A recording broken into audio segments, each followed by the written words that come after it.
Voces del Periodista. El Club de Periodistas de México, con su brazo asistencial, la Fundación Antonio Sáenz de Miera y Frieital, presenta Voces del Periodista. Conduce Celeste Sáenz de Miera. Comenzamos.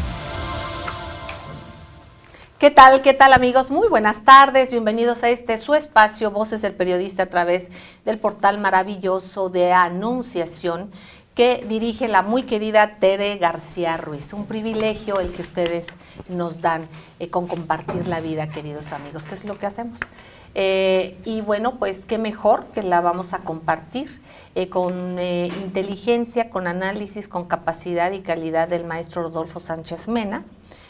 No necesita mucho más preámbulo, ustedes ya lo conocen, es una parte fundamental del Club de Periodistas de México y de Voces del Periodista, tanto prensa escrita como radio y en este espacio maravilloso que nos da Anunciación también, por supuesto.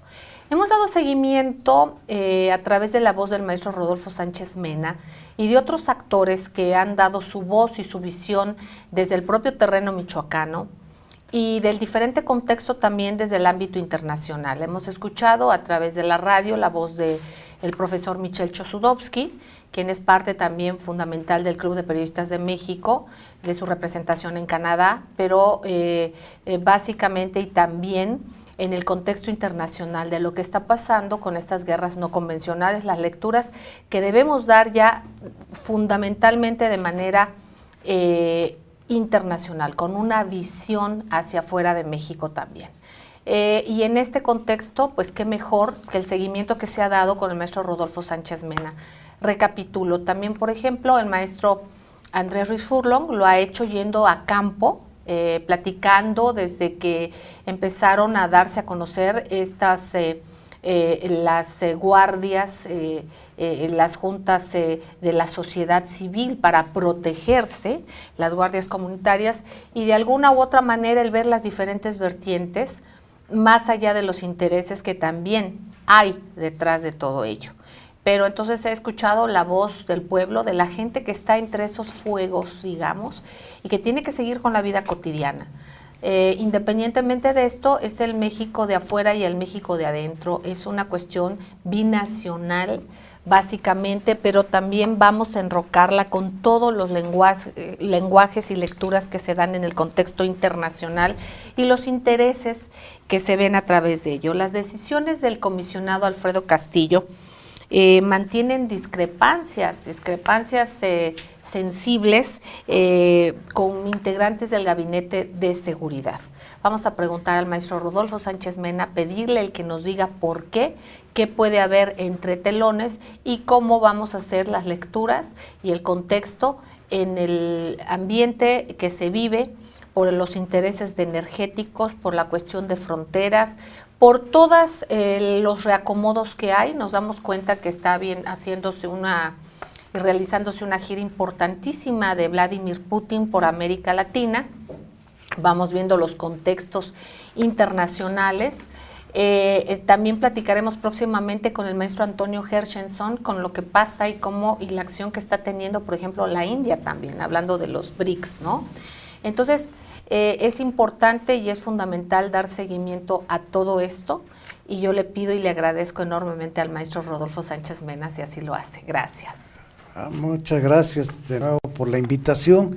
Bueno, pues hoy va a ser muy importante que comentemos pues todas estas cuestiones que son verdaderamente singulares, porque el mundo que conocíamos, el mundo del siglo XX, pues ya avanzado los primeros 10 años del siglo XXI, pues hay una serie de cambios sorprendentes, cambios que están modificando lo que conocíamos nosotros como la geografía política, la geopolítica del mundo, y nuestro país no podría ser ajeno a esto. Y tras de ello, pues bueno, se vienen dando cambios en la interpretación de cómo deben analizarse fenómenos tan importantes como son los fenómenos de la violencia que registra diferentes regiones del país. Por ejemplo, el de los caballeros templarios. El de los caballeros templarios cuando se suscitó. La mayor parte de los analistas lo enfocaban como si fuera un problema surgido de las condiciones de pobreza, de las condiciones de atraso, de marginación de las regiones. Esto no es así. Los grupos, este tipo de grupos, surgen al amparo y promovidos por las corporaciones, por las empresas transnacionales, ligadas a los grandes intereses que existen en nuestro país, en regiones como Michoacán, las regiones de la cuenca del Pacífico, en donde se están registrando grandes cambios. En toda la cuenca del Pacífico, hasta los años 90, los Estados Unidos fueron la potencia hegemónica, dominaron completamente desde la Segunda Guerra Mundial, con el triunfo en la guerra, después de la guerra, pues impusieron su total dominio, ¿sí? Al arrojar las 2 bombas sobre Hiroshima y Nagasaki, y tuvieron el control de Japón y de toda el área desde el punto de vista militar y desde el punto de vista industrial y comercial. Pero esto ha dado un cambio sustancial. En este momento, por ejemplo, el presidente de China, Xi Jinping, hizo una alianza con la presidenta de Corea del Sur. Lo sorprendente no que es que se haya metido a Corea. Corea del Norte era el aliado chino por antonomasia. En la guerra de Corea, recordemos nosotros que China había apoyado durante la guerra de Corea, pues a los coreanos, y se hizo una división hasta el paralelo 38 de Corea del Norte y Corea del Sur. Los Estados Unidos se ubicaron tranquilamente en este escenario hasta este momento en donde China hace su aparición y firma un acuerdo, una alianza con Corea del Sur, y fundamentalmente para frenar el nuevo militarismo emergente en Japón. ¿Qué tiene que ver con nosotros en la cuenca del Pacífico por el lado mexicano? Bueno, por el lado mexicano tenemos nosotros una economía de enclave. Ahí se está aplicando una estrategia de enclave. ¿Qué son los enclaves? En las viejas economías coloniales, los enclaves fundamentalmente estaban vinculados a la explotación de carácter minero. Hoy tienen ese carácter, explotan fundamentalmente recursos mineros, recursos energéticos, y se apoderan de grandes espacios en regiones, como el de la Tierra Caliente, como buena parte de lo que representa en la costa de Guerrero, en la costa de Oaxaca, y buena parte de lo que es la costa de Oaxaca, de Chiapas. Es decir, toda la región se constituye en un proyecto geoestratégico de interés para las grandes multinacionales y las corporaciones mineras y energéticas que ahí están operando. Si un buen ejemplo que tenemos en la historia de México, tras cómo los grupos que tienen control de los intereses energéticos, es el caso paradigmático del general Peláez, que operó a favor de las empresas petroleras en la zona de Tamaulipas. General Peláez manejaba uno de los ejércitos con el armamento moderno, más con recursos técnicos y recursos económicos más fuertes que el propio ejército mexicano de la época, a favor de las empresas petroleras del momento, y era un grupo de guardias blancas.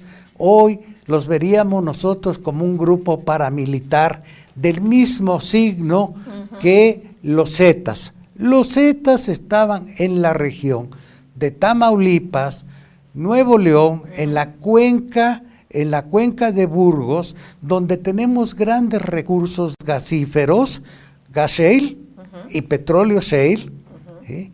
Y que están, con la cobertura de que son grupos del narcotráfico, ellos, ¿sí?, dominan toda la frontera y se constituyen como un grupo transnacional del crimen, pero para darle cobertura a la explotación del futuro del gas shale y del petróleo shale, que nuestro país ocupa el 5º lugar de reservas del mundo. Aquí es importantísimo todo este análisis, amigos, y tener el contexto de que veamos cómo es finalmente el interés para estas empresas, para estas, que bueno, no podríamos ni siquiera calificarlas con empresas, porque empresas es el que emprende, es el que da riqueza también a sus trabajadores, el que replica la misma. Estos son como consorcios que saquean los bienes naturales de las diferentes regiones. Estamos viendo que es la misma aplicación con diferente receta, pero vamos viendo cómo esto va evolucionando. Hay un movimiento en este mismo momento en Sudáfrica de mineros que habían sido muy contrapunteados por los mismos intereses que se están moviendo aquí en México. Habían sido contrapunteados de una manera muy eficiente, pero se dieron cuenta, se percataron de ello, y ahora, muy a pesar de diferencias que tenían desde hace mucho tiempo, están unidos. Está llamando la atención ese poder de cohesión de los mineros de Sudáfrica. Hay que dar seguimiento a todo esto y hay que ver también cómo puede replicar en otras latitudes y en lo que en esto impacta. Yo nada más les quiero recordar y pedir, si no lo conocen, el que se recapitule con un documento que habla y que está expreso sobre una reunión que era secreta del 11 de junio de 1965. Esto es sobre la planeación de la unidad monetaria en Europa. ¿Esto qué es? Desde ese entonces se tenía planeado hacer la unificación europea, la Unión Europea, obviamente la moneda única que es el euro, de eso se trata este documento, y veamos cómo desde entonces tienen esa capacidad de irse adelantando a crear algo, y el objetivo en ese documento no era precisamente el que se nos dice, que era la unificación y una mejor economía para todos. Hay circunstancias muy perversas desde diferentes vertientes, y bueno, uno de ellos es precisamente el que está platicándonos el maestro, y vamos a ir enrocando todos los demás intereses y a saber por qué nuestro análisis debe de ser multidisciplinario. Vamos a un corte y no tardamos. Gracias.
Gracias, queridos amigos, gracias por seguir con nosotros aquí en su espacio Voces del Periodista, en el portal maravilloso de Anunciación que dirige la muy querida Tere García Ruiz. Estamos charlando con el maestro Rodolfo Sánchez Mena con todo este tema de la lectura que damos a la problemática que se vive en México, el contexto que estamos viviendo y enrocando con las diferentes problemáticas y lecturas que hay.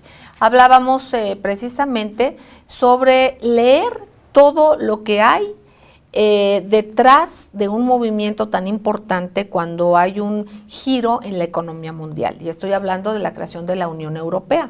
Cómo esto desde muchos años antes, desde junio de 1965, ya hay un documento que se elaboró en una reunión de la que no se tenía conocimiento, y que este documento dice la necesidad de la creación de una moneda única, de la unificación de Europa, pero aquí se habla del por qué, y pues uno puede darse cuenta y leer que la promoción para todo esto no fue precisamente la que se nos vendió, digamos, que fue la unión, la facilidad de un comercio mejor, de una mayor equidad, y eso no es así. Ahorita estamos viendo qué pasa en Ucrania, estamos viendo las matanzas que está habiendo, y ver cómo ahí es una buena parte de la población de Ucrania que hizo referéndums. Hay que subrayar que primero se dio un golpe de Estado, posteriormente al golpe de Estado la gente se manifestó para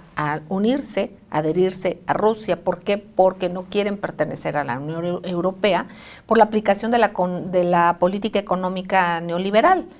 Entonces no se respetó el referéndum, pensaron que no iba a ser tan exitoso, tuvo un aplastante apoyo para esta unión hacia la política de Rusia, que fue del 94% hasta el 97%, hablan rangos de esto, y posteriormente vemos que ni a pesar de que esa fue la voluntad real y bien organizada del pueblo, sin embargo, no se les reconoce. Se llamó a unas supuestas elecciones con unos candidatos realmente patéticos, ¿no? Uno de ellos vestido como un personaje de la Guerra de las Galaxias, otra señora de una ultraderecha espantosa.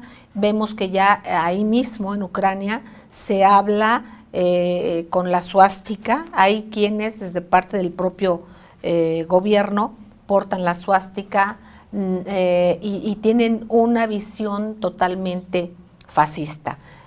Aparte de esto y viendo el contexto internacional, nos damos cuenta la importancia más de esto que ya se está viendo como una bipolaridad, al menos en la visión o en la aplicación de la política, una biopolítica y otra tanatopolítica.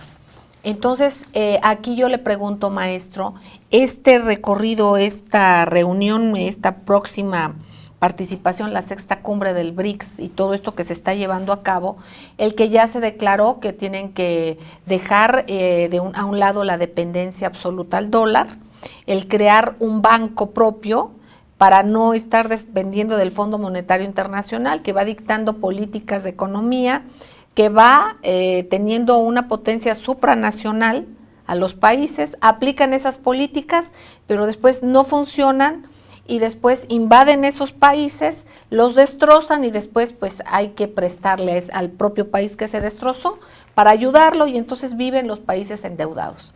¿Qué pasa? Se anuncia este surgimiento de este nuevo banco, y este banco no va a supeditar las políticas de los países para la promoción de estos recursos. Es otra visión que se está preparando, que yo creo que no estaba prevista para con un surgimiento tan brillante, tan rápido, tan evidente, y que está poniendo en un espejo, maestro, las dos visiones y las dos formas de hacer política o tanatopolítica, digamos, por alguno de los lados.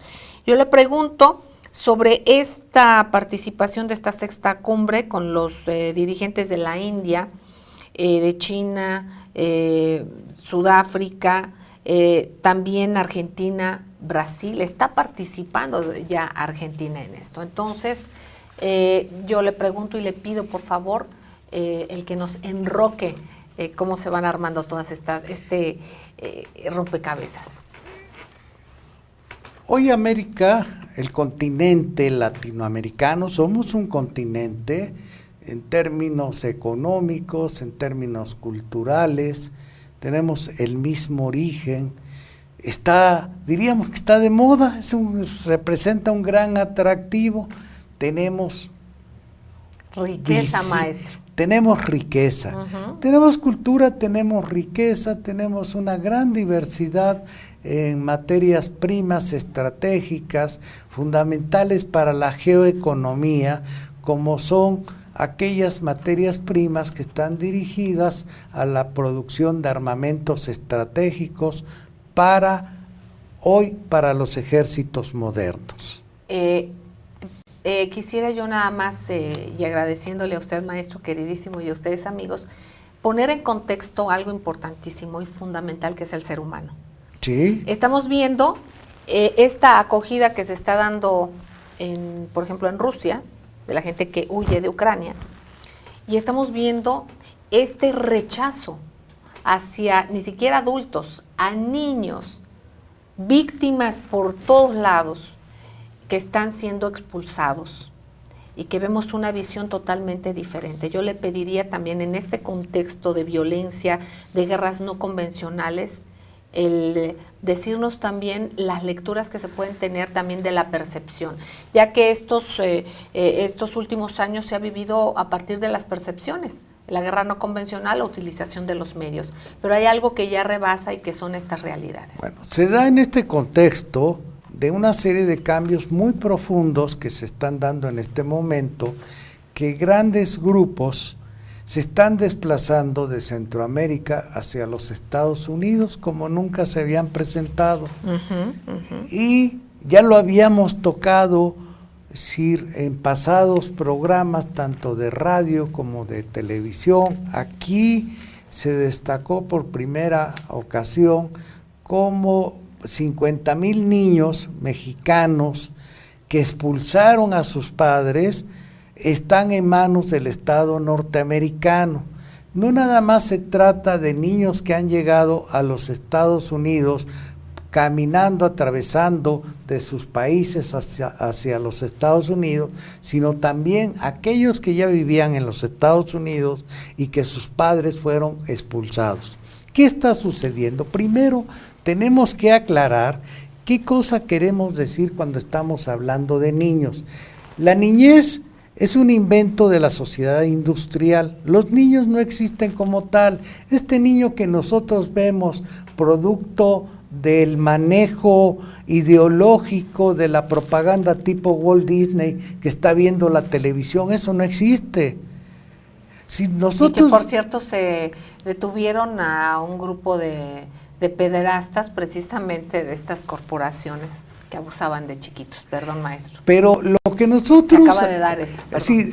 Tanto los niños como los jóvenes son inventos de la sociedad industrial. Es decir, los niños y los jóvenes no existían. ¿Sí? Lo que existe es un proyecto, ¿sí? Lo que llamamos nosotros niño, es un proceso que está a punto de madurar y que se va a constituir como tal, como un adulto, en un momento dado bajo ciertas condiciones. El salto de el pequeño como fuerza productiva es un paso muy veloz en las sociedades de economía primaria. Los niños empiezan a producir inmediatamente junto con sus padres y aprenden a trabajar rápidamente. La sociedad industrial alarga el proceso por diferentes medios para que puedan tener una serie de elementos y puedan incluirse conforme se van desarrollando las economías. Ahora, ¿qué es lo que vemos en este tipo de jóvenes o de niños que están desplazándose de Centroamérica hacia los Estados Unidos y que han presentado y que se presentan como un problema de crisis civilizatoria profunda, una crisis humana? Porque estamos viendo a pequeños contra el gigante, contra el imperio, que no sabe cómo darle una respuesta más que expulsarlos a sus países de origen, en donde han sido expulsados a consecuencia de dos tipos de guerra, una guerra de tipo económica y otra guerra material a base de golpes de Estado, de la guerra centroamericana contra las drogas. El planteamiento de México es diferente.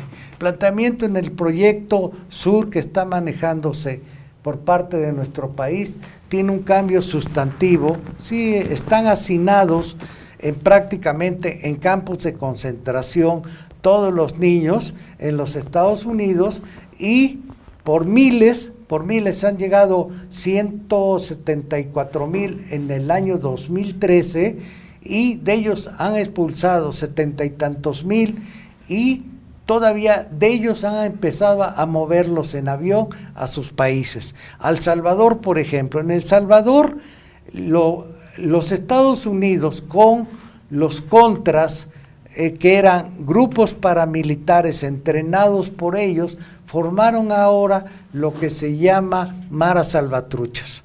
Los maras salvatruchas en 2 barrios se están matando allá, y estos niños es lo que están huyendo de la violencia criminal que hay en su país. Además, sí. Vamos a ir un corte y reflexionar, amigos, que estos chiquitos, víctimas por todos lados, obviamente si huyen de su país es porque prefieren salvarse y tener un detonante de viabilidad de vida, y no enrolarse en el crimen.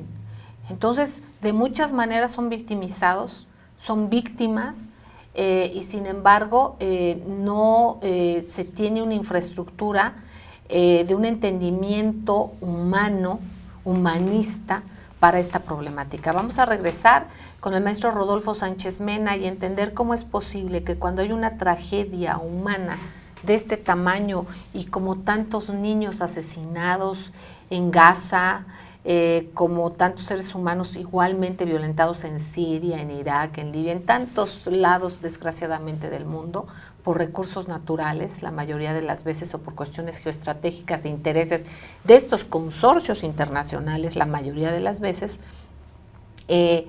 pueda entenderse y si quiere imaginar el que se soslaye totalmente lo que es lo fundamental, que es el ser humano. Vamos a un corte y no tardamos. Gracias.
Madariaga. Queridos amigos, gracias por seguir con nosotros, Voces del Periodista aquí en Anunciación. Mil gracias por estar con nosotros y bueno, esto siempre lo agradecemos a nombre del Club de Periodistas de México, de su brazo académico y asistencial, la Fundación Antonio Sáenz de Miera FIEITAL DIAPE, y agradeciendo siempre a este portal maravilloso de Anunciación. Con el maestro Rodolfo Sánchez Mena en este contexto internacional, y sabemos que recientemente el fin de semana hubo una reunión de cancilleres centroamericanos, de Guatemala Luis Fernando Carrera Castro, de Honduras Mireya Agüero y El Salvador Hugo Martínez, para definir criterios sobre la solución regional a toda esta problemática y una situación de lo que está pasando tanto en cuestión regional y como migración, como todo este contexto de un área de Centroamérica y de parte de Norteamérica con la migración infantil y la migración en general. Yo le pregunto al maestro, el por qué se ha dado tanto acento cuando este fenómeno ocurre con niños de diferentes regiones, ¿por qué se ha dado tanto el acento precisamente en Honduras? Siempre es bueno el ser humano y todo, pero ¿por qué precisamente esta lectura y esta visión muy dirigida hacia Honduras? Bueno, el niño hondureño. El Papa Francisco tiene dos asesores muy importantes que son personajes de la región. Uno de ellos destaca que es el jefe de gabinete, que es el cardenal de Honduras, el cardenal Madariaga. Es decir, ellos documentaron la situación y profundizaron en aspectos que son conocidos por los especialistas y que no trasciende al público, como es el hecho, por ejemplo, de cómo dentro de la migración operan grupos transnacionales en negocios de prostitución. Eso alarmó mucho al Papa, de los millones de dólares que genera este negocio, estas redes de prostitución global, y que tras de ellos también están estos fenómenos, claro, ¿sí? Fenómenos que están ligados a la delincuencia global, pero particularmente en el caso de la migración, y que termina siendo objeto de manipulación de grupos especializados criminales globales. Y que incluso comentamos en el programa, me parece que antepasado, maestro, que organismos mismos de Estados Unidos, de ciudadanos norteamericanos, habían denunciado pues de los delitos de los que son además víctimas estos pobres chiquitos, como son también ultrajes sexuales y toda esta cuestión de ver al ser humano como cosa, la cosificación de la persona y el ver un negocio.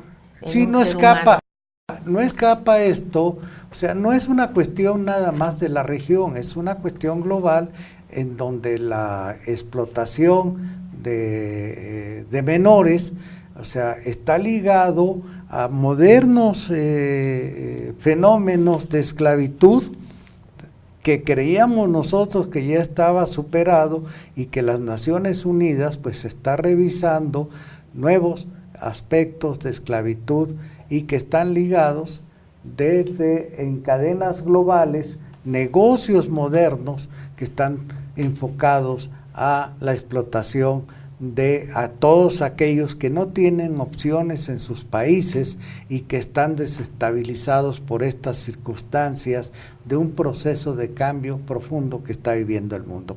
Pero si regresamos a nuestra región, y que es importante el sentido que tiene en este momento el hecho concreto que se estén uniendo organizaciones de tipo religioso, que se estén uniendo esfuerzos del gobierno mexicano, de académicos, para enfrentar desde otra perspectiva y no nada más desde el punto de vista tradicional de poner barreras, de poner fronteras, de poner cortinas, poner cortinas, o las que se habían adoptado, por ejemplo, cuando eran asesinados los migrantes de manera terrible, como fue el caso en Tamaulipas, cuando fueron entregados a los Zetas por autoridades de migración en México para sellar la frontera, hacer un sello de sangre, hacer una política de terror para contener de esa manera a los migrantes. Afortunadamente se están planteando nuevos enfoques y la política mexicana, en el caso del Proyecto Sur, con el que se acaba de designar un comisionado de la región, un comisionado que tiene una visión de los problemas de la frontera, muy diferente al caso del comisionado que se nombró en Michoacán, ¿sí? Aquí están nombrando a un comisionado que conoce los problemas de la región, es el senador Mayans, que fue secretario de gobierno en Tabasco, que está familiarizado con la gente, que conoce a los problemas de la gente, que no es una gente ajena a la región, que conoce y maneja los problemas fronterizos y que va a tener una interlocución con los problemas y con los gobiernos para enfrentar de otra manera con la política de seguridad mexicana, pero enfocada no en términos policíacos, no en términos persecutorios, no en términos militares como se ha planteado tradicionalmente en Centroamérica y que ha dado como consecuencia que la gente huya de sus países. Maestro Sánchez Mena, no puedo dejar de preguntarle, hace unos días sale la nota de que se va a impedir, digamos, el que circule como es el famoso tren que se le denomina La Bestia.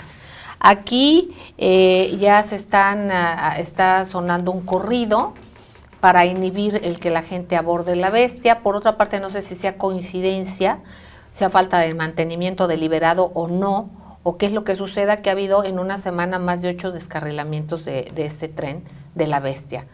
Y por otra parte, también el que se esté hablando por parte de la autoridad, de una autoridad importantísima, como es el secretario de Gobernación, de que se va a inhibir, no sé de qué manera, si usted me puede informar, el que se inhiba, digamos, la circulación de La Bestia. No sé si físicamente yo creo que, o cómo sería el control. Todos son controles y, como usted dice, son diferentes formas de accionar. Pero, sí. ¿Qué me dice de esto? Bueno, yo creo que hay algunas medidas que se van a descarrilar, ¿verdad? ¿Por qué? Porque estamos ensayando y se van a plantear en un diálogo, como lo reconoció el propio presidente de Guatemala, que el enfoque mexicano y el acuerdo que se estaba llegando con el presidente Peña, pues era un planteamiento diferente, que era un proyecto de integración económica y que se estaba enfocando en términos de desarrollo de la región y no de saqueo de la región. Es decir, aquí la cuestión yo lo plantearía en términos del pensamiento de Morelos, cuando vamos a celebrar 200 años de la primera constitución que nos dimos los mexicanos, que es la Constitución de Apatzingán. La Constitución de Apatzingán plantea un hecho fundamental, un paradigma que le da un valor singular al pueblo de México, que es que todo aquel que entra al territorio mexicano, ¿sí?, adquiere en ese momento la libertad, ¿sí?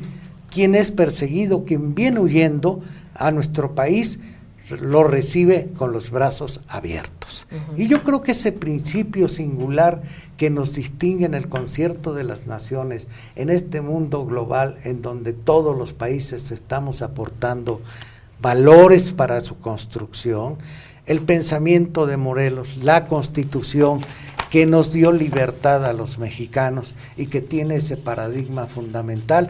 Yo creo que tiene que prevalecer. Ojalá se retome, maestro, porque bien ahorita que lo comentaba, disculpe la interrupción, sí. Eso nos caracterizaba, pero yo creo que con todas estas circunstancias tremendas que se han vivido desde hace unos años para acá, y básicamente que se acentuaron en dos regímenes panistas que no sé si permisivos o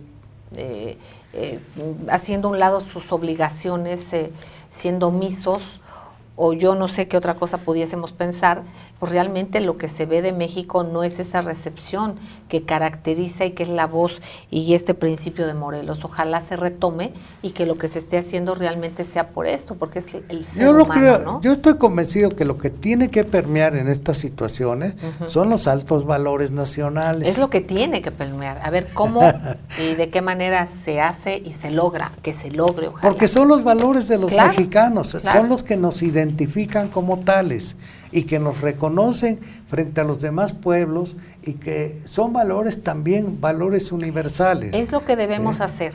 Sí. ¿Qué vamos a hacer y qué piensa usted de acuerdo a su análisis que estemos haciendo nosotros como ciudadanos? ¿Qué parte estamos poniendo nosotros? ¿Qué parte están poniendo autoridades de otros países? ¿Qué parte también le compete a quien tiene la mayor infraestructura para apoyarlos, que es el gobierno, por ejemplo, en este caso el nuestro, ¿no? Independientemente de ver todo el contexto internacional, todos los intereses que se mueven detrás de todo ello, ¿no? Yo creo que los valores que tienen los mexicanos, y por ejemplo, yo quiero destacar el papel, por ejemplo, de las mujeres de mi tierra, las veracruzanas, a un lado de Córdoba, que impregnadas a lo mejor ellos no saben qué es el valor y que Morelos lo escribió en la Constitución de Apatzingán, ¿sí? Pero ellas están impregnadas de ese valor cuando van pasando los migrantes. Exacto. ¿Sí? Y con sus propios recursos, exacto, como lo hacen a lo largo y ancho del país, tantos mexicanos que se solidarizan con los migrantes, porque nosotros tenemos millones de migrantes en los Estados Unidos. Casi el 50% de la población mexicana vive en los Estados Unidos. Sentido común, sentido humano, como dice el maestro Rodolfo Sánchez Mena. Queridos amigos, vamos a un corte y no tardamos. Gracias.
Gracias, queridos amigos, gracias por seguir con nosotros, Voces del Periodista, a través de este portal maravilloso de Anunciación. Y quiero compartir y agradecer a mis compañeros Rafael Melgar Álvarez, Alejandro Sánchez Galván, Adolfo González García, Marcos Velázquez Larios, a Bernardino Cervantes Ruiz, a Hilario Ramírez Vergara, Eduardo Chiu, un abrazo también a Jesús Arismendi y bueno, a la directora Tere García Ruiz por este esfuerzo maravilloso que hay de este portal, no solamente para Voces del Periodista, que generalmente y generosamente nos facilitan este espacio y compartimos este espacio, sino a cuántas organizaciones de la sociedad civil. Todos los miércoles usted puede escuchar la diferente problemática desde las 10 de la mañana hasta las 3 de la tarde. En este entorno y en este contexto de una intención de reflexión, de sumar voces diferentes y ver diferentes realidades, aprovechar la inteligencia del maestro Rodolfo Sánchez Mena es fundamental. Maestro, ¿a qué debemos llegar con todo esto? ¿Qué reflexión y dónde quedamos tanto en este yo para mí mismo, digamos, en este qué hago yo como individuo, a qué hago el yo con mi compromiso inmediato y cómo hacer para que no se nos vulnere tanto nuestras emociones, nuestra capacidad de asombro con todo esto que estamos viviendo y con todas estas acciones que se están tomando o se deben de tomar y que ojalá y se tomen de una manera inteligente para el bien de todos. Lo escuchamos. Los mexicanos estamos trabajando muy fuerte por recuperar nuestro país. Aquellos que decían este país, que lo veían de manera distante porque se sentían en lo íntimo frustrados. Bueno, pues ese enfoque de ver un México lejano, muchos han ido cambiando y se van acercando más a lo que es nuestro país, a lo que es México, a su historia, a sus valores, a todas las posibilidades, ¿no?, que tenemos. ¿Por qué? Porque este mundo que está cambiando tiene grandes posibilidades para todos nosotros. Veamos qué es lo que está sucediendo ahorita con los BRICS. Lo de la oferta del banco, pues es muy atractivo, porque cada vez que le pedimos prestado al Fondo Monetario Internacional o al Banco Mundial, pues vienen los créditos condicionados. ¿Qué es condicionado? Bueno, pues te prestamos a cambio de que tú desaparezcas la CONASUPO, que no haya tiendas populares para que toda la gente tenga que ir a comprar a las tiendas transnacionales y lo que ganamos, el esfuerzo de los mexicanos, pues lo pongamos fuera del país y no haya posibilidades de invertir en nuestro país. Bueno, pues esto lo tenemos que ir cambiando poco a poco. Entonces veo en el caso de Sudamérica cómo se está dando un proceso de cambio muy importante. Uno de los cambios sorprendentes que vamos a ver es la integración de Sudamérica con lo que es Eurasia. Eurasia es el futuro del mundo del siglo XXI y si lo sumamos con Sudamérica, con los recursos que tiene Sudamérica, y yo estoy pensando también lo que nos toca de parte de ello, es un mundo totalmente diferente, es un mundo de proyectos, es un mundo de posibilidades, y lo que nos va a sacar la búsqueda de proyectos alternativos como estos, es decir, el del mundo multipolar, el donde no tengamos que vivir obligados, estar supeditados a cierto tipo de inversiones, a cierto tipo de compromisos, nos va a crear otro tipo de opciones diferentes a la que estemos padeciendo proyectos como los que estamos viviendo, de que nuestros niños se vean atrapados en la frontera y que tengan que estar huyendo de su país, porque en su país, como los adultos que huyeron de nuestro país, fueron o perseguidos políticos, o porque había condiciones de guerra, o porque no había oportunidades de empleo. El 40% de la gente que emigró del país, de nuestro país, son gente que salió del campo porque no había condiciones, porque ya no se continuó invirtiendo en obras de infraestructura, como se hizo hasta los años 50. Hasta los años 50 se invirtió en presas.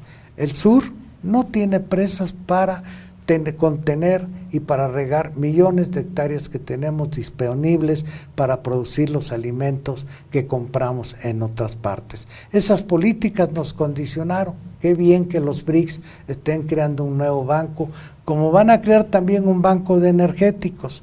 Toda América tiene una de las grandes reservas energéticas del planeta, y van a crear un banco de energéticos, y van a crear también un proyecto de investigación en términos energéticos para ver los futuros del desarrollo de la energía. Pero otra cuestión que es muy importante, van a crear una universidad de los BRICS para crear cuadros que desarrollen los proyectos de integración para esos países. Es decir, los cuadros de los cuadros que necesitamos. Nosotros también necesitamos crear cuadros, y de eso seguiremos platicando, de cuáles son los cuadros que necesitamos. Pues queridos amigos, ya en unos minutitos más terminamos el programa del día de hoy, pero vamos a seguir precisamente el tema con el maestro Rodolfo Sánchez Mena para hablar de la parte constructiva, la parte que estamos viviendo y la que tenemos que asumir, y la parte ciudadana. Por ejemplo, vamos distinguiendo como un proceso enfermo, y hay veces que se enferma una especie de iatrogenia, ¿no?, del propio país, precisamente por estas instancias y estas presiones internacionales que hay. Hablaba el maestro de la carencia de agua en algunas regiones del país, y vemos cómo se inunda en otras partes. ¿Que no se pudo haber hecho una infraestructura que nivelara eso? Claro que sí, pero independientemente de corrupción, usted va viendo cómo se complica el tablero con todo este tipo de contextos y de presiones internacionales. Se hablaba de todo este tipo de articulaciones que se necesitan. Claro que se saben que se necesitan.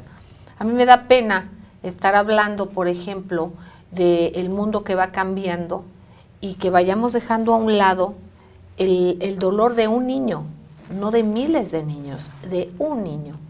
No nos acostumbremos mucho, nunca, a ello.